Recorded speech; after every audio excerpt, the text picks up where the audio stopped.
Bismillahirrahmanirrahim. Dear viewers, Assalamu alaikum. Hope you are well. I am also fine by the grace of Almighty. আল্লাহস English নেটের পক্ষ থেকে আপনাদের সকলকে স্বাগতম জানাচ্ছি। বন্ধুরা, আজকেও আপনাদের জন্য একটি গুরুত্বপূর্ণ লেসন নিয়ে আসছি। লেসনটি হলো সাবজেক্ট ভার্ব এগ্রিমেন্টের উপর। আজকে সাবজেক্ট ভার্ব এগ্রিমেন্টের যে রুল 4 নিয়ে আলোচনা করব। রুল 4 এর মধ্যে আমি আলোচনা করব ইচ এভরি নো। সাবজেক্ট যদি ইচ এভরি নো থাকে তাহলে সাবজেক্টটি কি সিঙ্গুলার বোঝাবে কি বা প্লুরাল বোঝাবে সেটা নিয়ে একটু আলোচনা করি বন্ধুরা। তো বন্ধুরা চলুন মূল পর্বে চলে যাই। যে ইচ এভরি নো এগুলো দ্বারা যদি একাধিক নাউন আসে এবং অ্যান্ড দ্বারা যুক্ত হয় তখন এগুলো সবসময় সিঙ্গুলার, সাবজেক্টটি সবসময় সিঙ্গুলার মিন করে, তাহলে ভার্বটিও সিঙ্গুলার হবে। আমরা দেখেন একটা এক্সাম্পল দেখি যে ইচ বয় অ্যান্ড দ্বারা যুক্ত হয়েছে each boy and each girl. তাহলে এই যে ইচের মধ্যে ইচ শব্দটির অর্থ হল প্রতিটি বালক এবং প্রতিটি বালিকা। তাহলে প্রতি মিনস কি এক, প্রতি একজন। তাহলে each boy and each girl has got the prize, এখানে ভার্বটি হবে সিঙ্গুলার। তাহলে each boy and each girl has got the prize. এরপর আরেকটি এক্সাম্পল আছে দেখেন, no boy and no girl was in the class.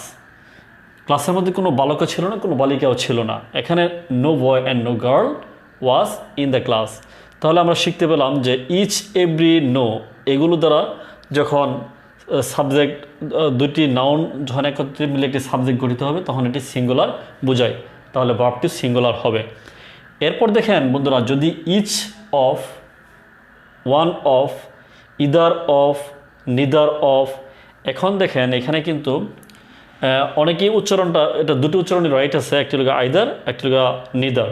তাহলে আমরা যেটাই বলি না কেন, ইদার অফ, নিদার অফ, যদি এগুলো আসে তাহলে এরপরে যে নাউনটি আসবে সেটি সবসময় প্লুরাল নাউন বসবে আর ভার্বটি হবে সবসময় সিঙ্গুলার। তাহলে আমরা একটি এক্সাম্পল দেখি, আশা করি আপনাদের কনসেপ্টটি ক্লিয়ার হয়ে যাবে। যে দেখেন আমি একটা এক্সাম্পল লিখে রেখেছি যে ইচ অফ দ্য বয়েস মানে বালকদের মধ্যে প্রত্যেকটি বালক, দ্যাট মিনস প্রত্যেকটা বালক আলাদা আলাদা। ইচ অফ দ্য বয়েস সবগুলো বালকই, কিন্তু প্রত্যেকটা বালক আলাদা আলাদা। তাহলে এই যে আলাদা আলাদা একজন করে, তাহলে এটি এখানে কি, এখানে অর্থটা দাঁড়ালো সিঙ্গুলার, তাহলে ভার্বটি হবে singular. Each of the boys has got the prize, মানে বালকেরা প্রাইজ পেয়েছে, প্রত্যেকটা বালক আলাদা আলাদা করে একটি করে প্রাইজ পেয়েছে। তাহলে এই যে এখানে, তাহলে এটা কি, সাবজেক্ট ইজ সিঙ্গুলার, তাহলে ভার্বটিও সিঙ্গুলার হবে। ইচ অফ দ্য বয়েজ হ্যাজ গট দ্য প্রাইজ। বন্ধুরা, আজকে আমি একটু এখানে আপনাদেরকে আরও একটু বিষয় ক্লিয়ার করব যে ইদার অর, নিদার নর এগুলো নিয়েও একটু আলোচনা করি বন্ধুরা। তো চলেন আমি এগুলো একটু মুছে ফেললাম। যে ইদার অর, নিদার নর এগুলো দ্বারা যখন সেন্টেন্সের মধ্যে যখন দুটি ওয়ার্ডের সমন্বয়ে একটি সাবজেক্ট গঠিত হবে তখন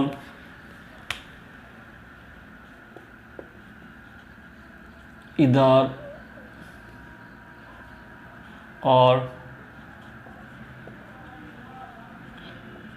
নিদার নর, যখন সেন্টেন্সের মধ্যে এগুলো থাকবে তখন কিন্তু অর বা নরের পরে যে নাউনটি আসবে সেই নাউনটি অনুযায়ী আমাকে ভার্ব বসাতে হবে। যদি নাউনটি সিঙ্গুলার হয় তাহলে ভার্ব সিঙ্গুলার, নাউনটি যদি প্লুরাল হয় তাহলে ভার্ব প্লুরাল। বন্ধুরা, আমি আশা করছি আপনাদের ক্লিয়ার করতে পেরেছি। বন্ধুরা, একটা এক্সাম্পল আমি দেই।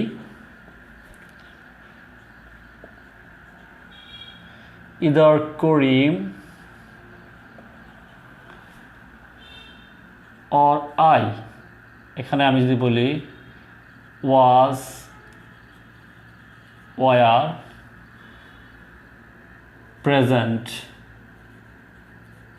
তাহলে দেখেন ইদার করিম অর আই, তাহলে আয়ের সাথে কি বসবে, ওয়াজ। বন্ধুরা ক্লিয়ার? ওকে বন্ধুরা, এখন এই আমি বলছিলাম যে ইদার অর, নিদার নর যদি এগুলো থাকে তাহলে অর বা নরের পরে যে সাবজেক্টটি বসবে সেই সাবজেক্টটি অনুযায়ী আমাকে ভার্ব আইডেন্টিফাই করতে হবে। তাহলে এখানে এগুলোর সাথে আপনার যে ভার্বটি বসানোর কথা সেগুলোই শুধু বসবে। এখন আমি একটা জিনিস দেখাই যে দেখেন, যদি আমি এটা যদি এখানে এরকম করে দিতাম যদি প্রেজেন্ট টেন্স আমি যদি লিখতাম,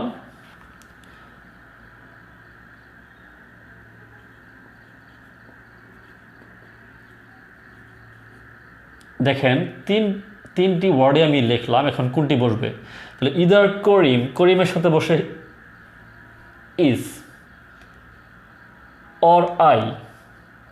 এখন দুটিকে যদি আমি ধরি তাহলে প্লুরাল ভার্ব হয়ে যাবে প্লুরাল, কিন্তু না, আমি আমার প্রথম যে কথাটি সেটা বলছি যে অর বা নরের পরে যে সাবজেক্টটি আসবে সেই সাবজেক্টটি বা সেই নাউনটি অনুযায়ী আমাকে ভার্ব বসাতে হবে। তাহলে এখানে আসছে আয়ের সাথে আমরা জানি কি বসে? এম। তাহলে either Karim or I am present. neither Sam nor his brothers